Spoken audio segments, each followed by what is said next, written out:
Alright. Alright. So, this is where we stopped in the first video. You were trying to work out a triangle with a side of 11. How many equilateral triangles can fit? What's the minimum of the equilateral triangles that can fit into it? I worked it out and I got 12. It's actually... Yeah, you first got 121, then 81, then 30, then 17, then 12, right? But I didn't get 8. So it appeared to be... So it didn't appear to repeat. Interestingly enough.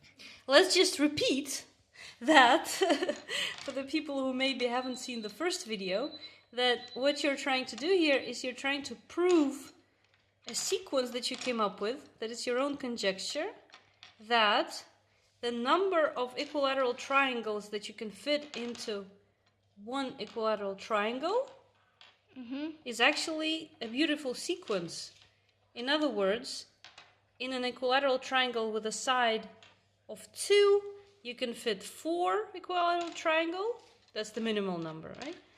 In a triangle with a side of 3, you can fit 6 equilateral triangles.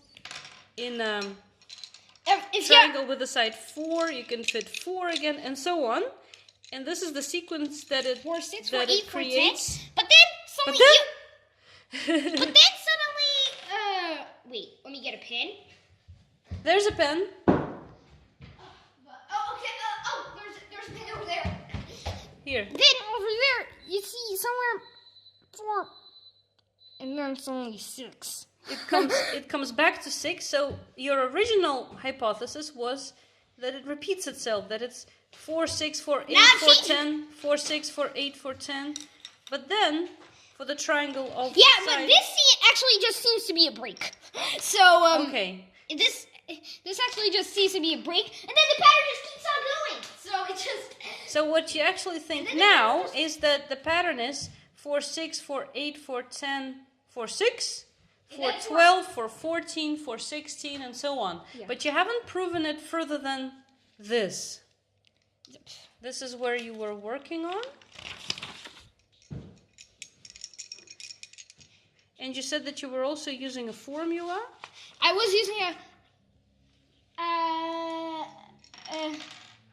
I wasn't using the formula, but I am using the formula to explain that I never ever actually have to check a number is I never ever have to check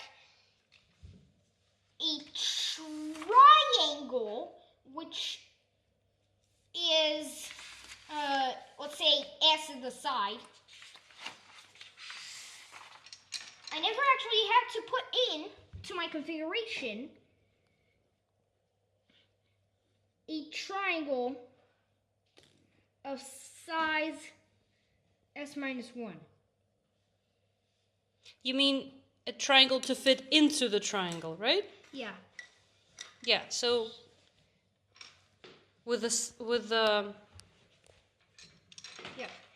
And that's because you actually maybe you'll see a pattern, another different pattern here, where if we maybe you should draw it. If we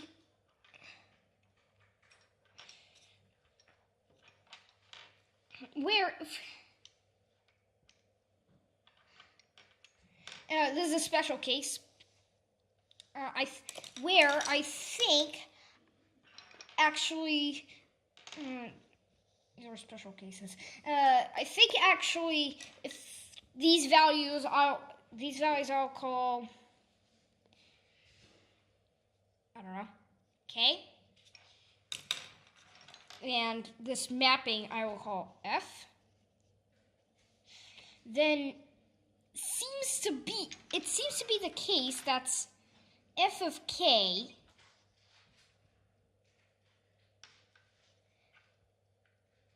is less than 2k.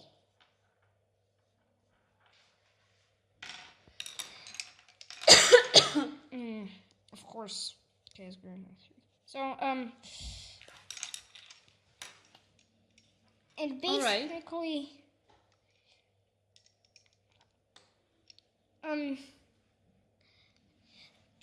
but actually, if you try to fit in a triangle size s minus 1, all other things you can fit in are just 2s minus 1 triangles of size 1. So it seems to be that 2s minus 1 seems to be the case if I have a triangle size s minus 1. Inside. Then the triangle that you're trying to fit into the bigger triangle. Then all other things that I can fit in is actually 2s minus 1. Mm-hmm.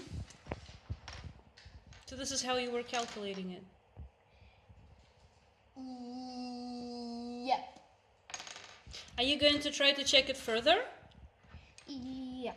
And 2s minus 1, but I also trying to count this triangle size s minus 1, so I get plus 1, which is 2s. Hey, but that's exactly what I had here. So that's so it seems to be the case that I never actually have to check a triangle of size s minus 1. Yeah. It's just not gonna be there in your configuration. And now you're going to check it for triangles with a side of 12 and 13 and further down? Actually, I only have to check the triangles of odd sizes. Yeah, of odd sizes, yeah. Because of even sizes, I know by definition that it's going to be 2. So are you still going to do that? I'm going to do that. I'm not afraid. So You're not afraid. Okay. So this is Simon's conjecture. Nah.